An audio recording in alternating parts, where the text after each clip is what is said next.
Hola querido, mira, esta semana veremos cómo el Espíritu nos enseña a orar, porque la verdad es que por más bien intencionadas que parezcan nuestras oraciones, ellas están siempre manchadas del egoísmo.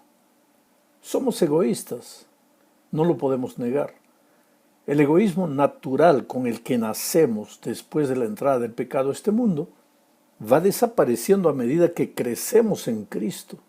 Pero como todo crecimiento, pues esto demanda tiempo y compañerismo diario con Cristo a través de la oración. Mira, la oración no tiene como propósito informarle a Dios de nuestras necesidades. Ahora, Dios es Dios, Él sabe todo lo que nos sucede antes que se lo pidamos. La oración tiene como propósito cultivar el compañerismo con Cristo, mantener comunicación con Él.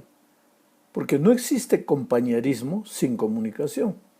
El problema es que cuando oramos, la última cosa que deseamos es cultivar el compañerismo con Jesús.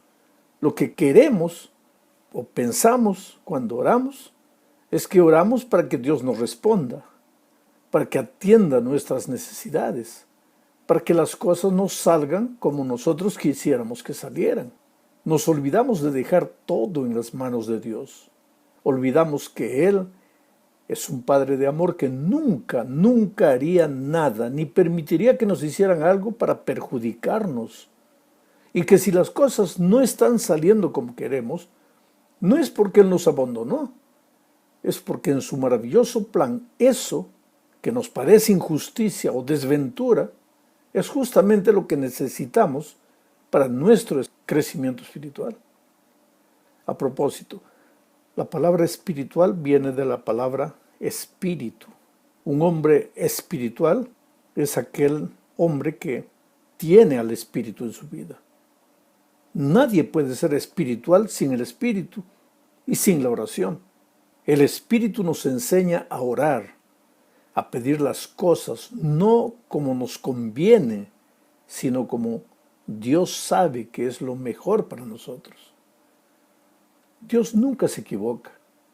Lo que nos parece hoy un abandono de Dios es simplemente porque Él nos está dando tiempo. ¿Para qué? Para preparar nuestro corazón para recibir las bendiciones que tiene listas para nosotros. Piensa, por ejemplo, en la oración de las hermanas de Lázaro. Sí, porque cuando Lázaro enfermó, Marta y María enviaron mensajeros a Jesús.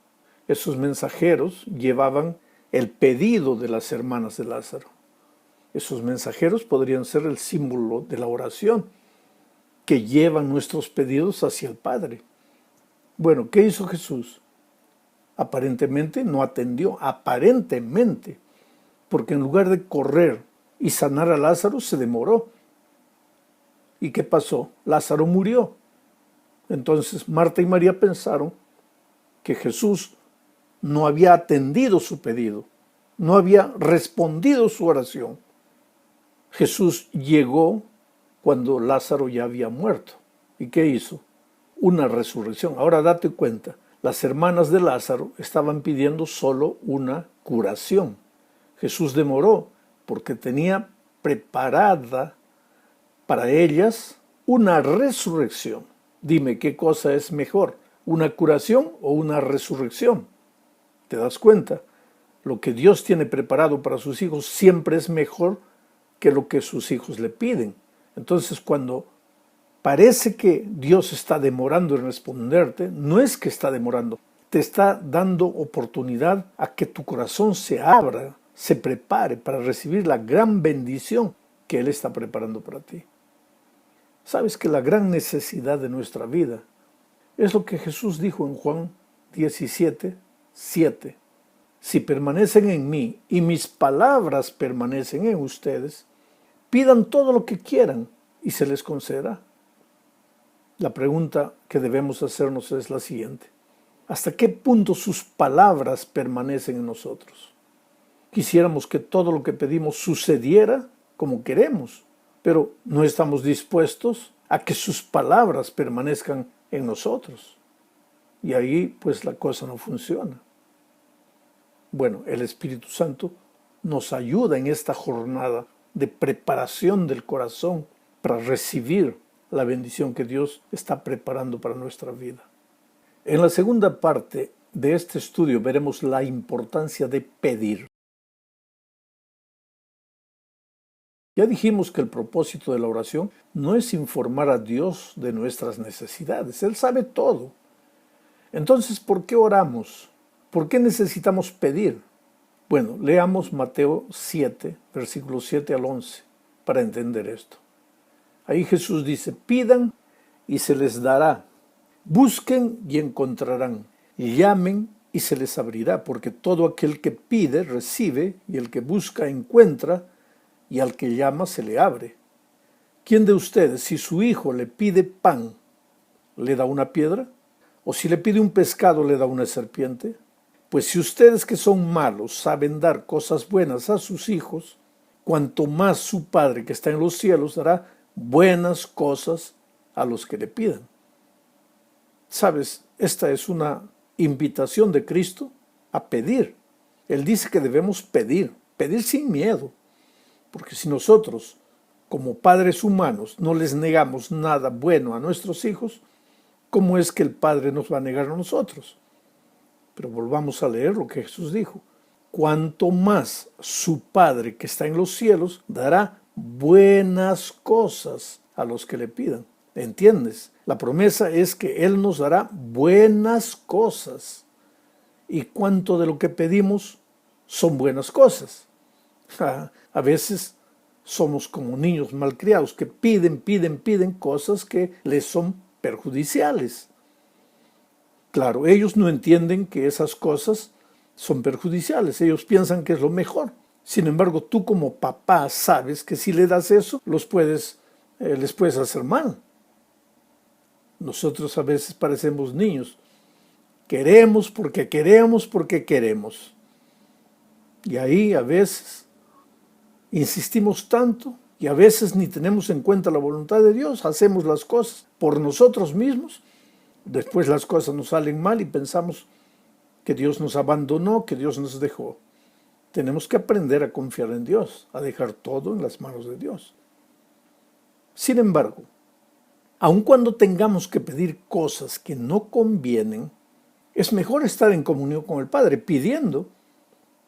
Es mucho mejor eso que vivir solos, tratando de resolver inútilmente nuestros problemas.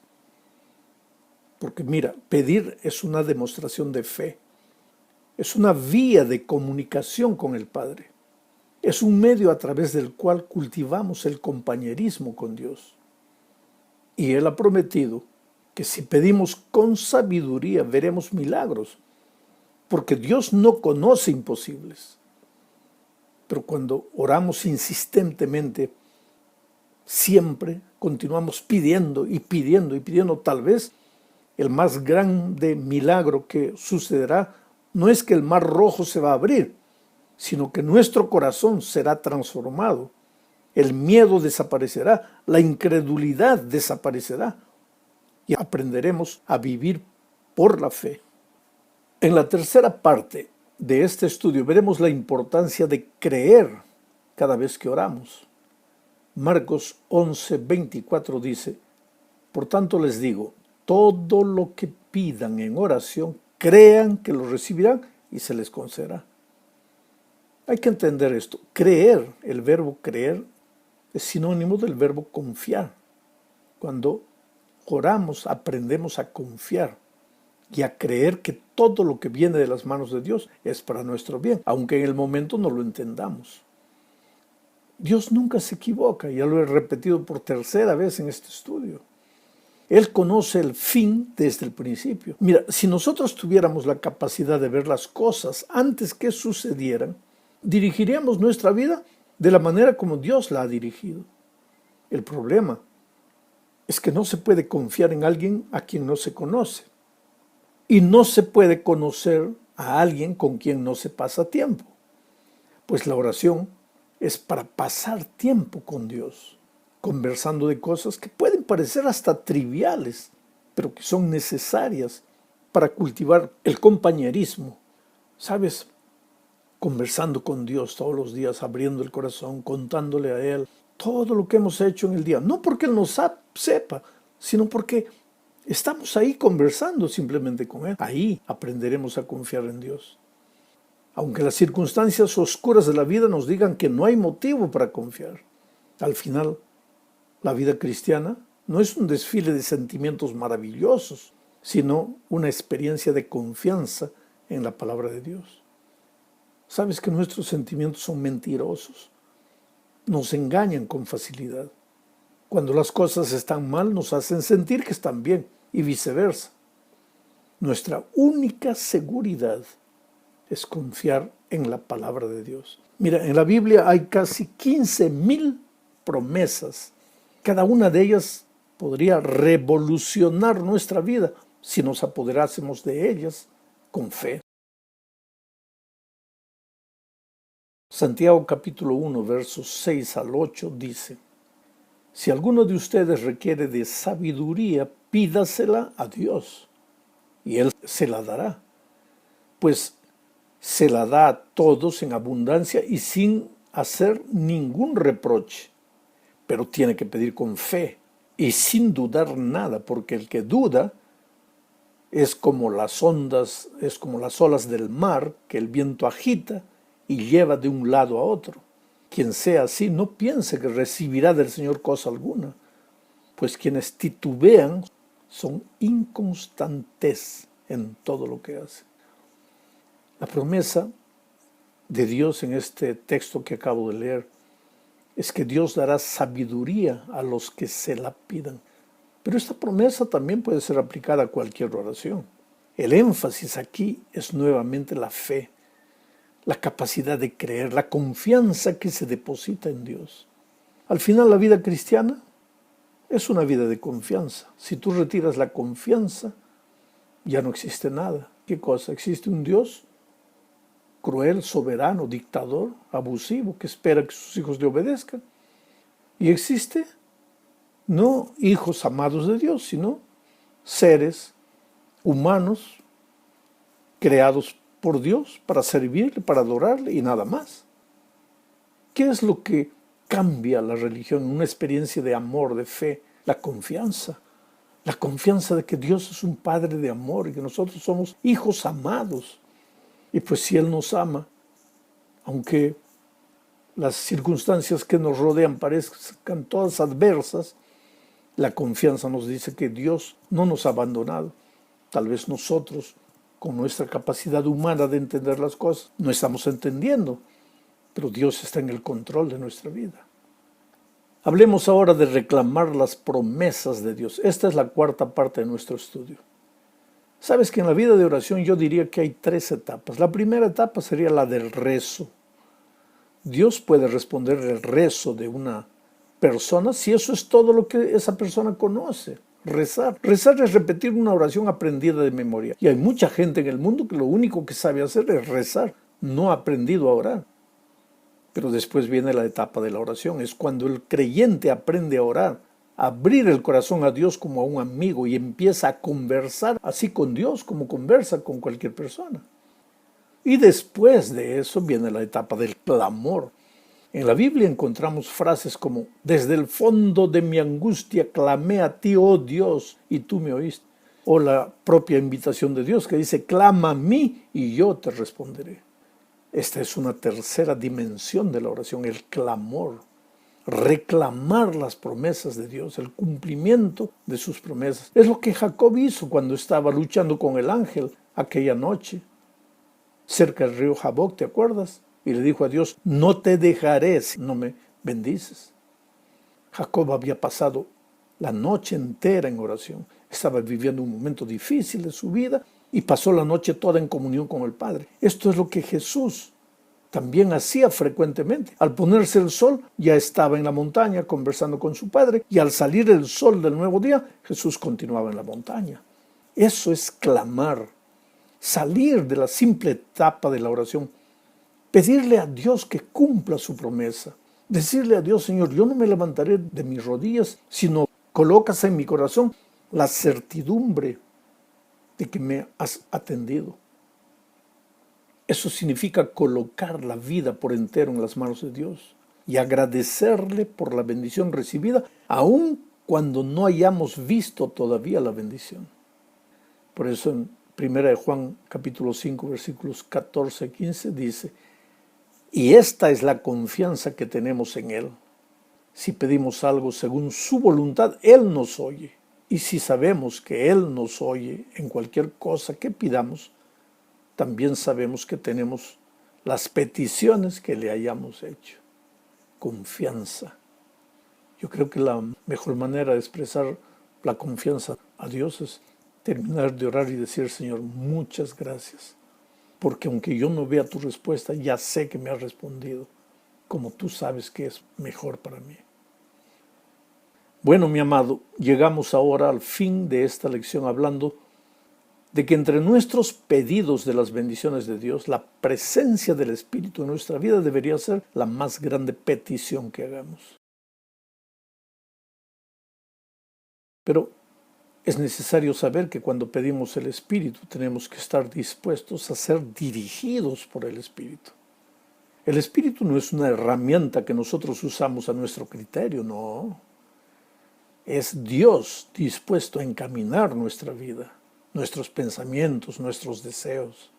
Es Dios controlando nuestra voluntad porque nosotros le permitimos que lo haga. El Espíritu es respetuoso, ¿sabes? Nunca hace nada sin nuestro permiso. Necesitamos ser humildes y permitir que Él nos muestre el camino, y Él hace eso a través de su palabra escrita. Hay personas que no están dispuestas a leer ni obedecer las enseñanzas bíblicas y sin embargo argumentan que están siendo dirigidas por el Espíritu. No, Dios no trabaja de ese modo.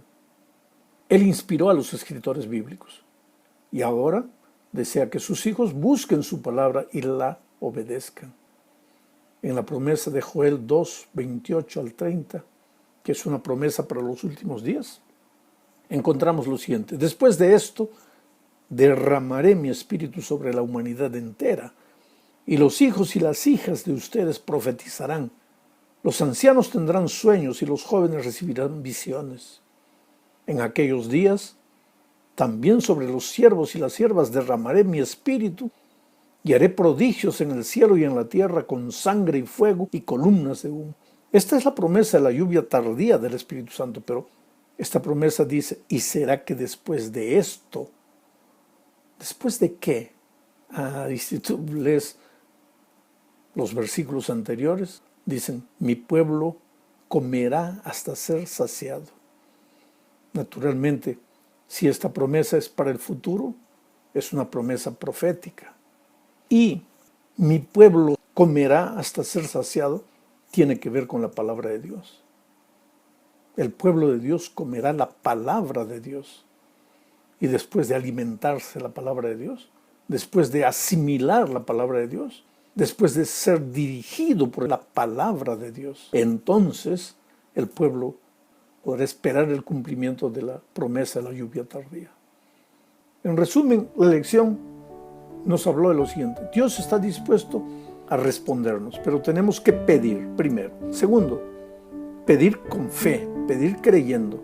Tercero, pedir dispuestos a aceptar en nuestra vida la soberana voluntad de Dios. Y finalmente, pedir el Espíritu para que nos enseñe a vivir victoriosamente en esta tierra. Que Dios te bendiga.